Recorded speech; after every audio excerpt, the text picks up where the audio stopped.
म्हणलं बच्चू भाऊ तुम्ही फार मोठे नेते म्हणलं महाराष्ट्राचे. कायचं नेते झालं हो ना, पण काय झालं माहिती का, तुमचा विषय म्हणजे आता थोडे लोक थोडे कन्फ्युजन झाले पण भाऊ. नाही पण तुम्हाला याची भूमिका लवकर स्पष्ट करावं लागेल भाऊ. का बरं माहिती का, लोक लोक लोक नाराज झालेले आहे तुमच्यावर आता या गोष्टीमुळे थोडंसं. बीजेपीचा सेल काम करून आलं. काही आपले काही लोक आहे त्यांचे पण त्याच्यातले कारस्थान आता लक्ष देऊन राहिले सगळे कोण कोण कशा पद्धतीनं.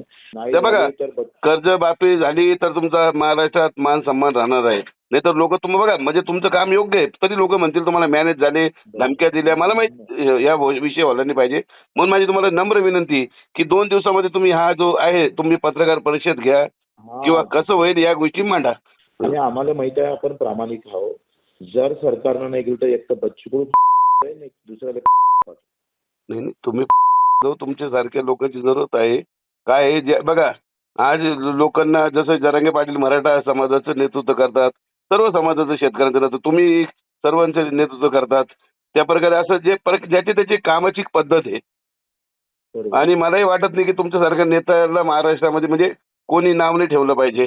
तुमचाही मान सन्मान तोच राहिला पाहिजे जो आज माझ्या मनामध्ये जरांगे पाटलाबद्दल आहे. म्हणून मला तुम्हाला की मला 2 दिवसामध्ये हा निर्णय घ्या, तसं लोकांच्या मनातली शंका दूर करा. लोकांचं हेच म्हणणं आहे की तुम्ही म्हणजे मॅनेज झाले असं लोकांचं म्हणणं आहे, पण मला वाटत नाही तुम्ही असं करू शकता म्हणून.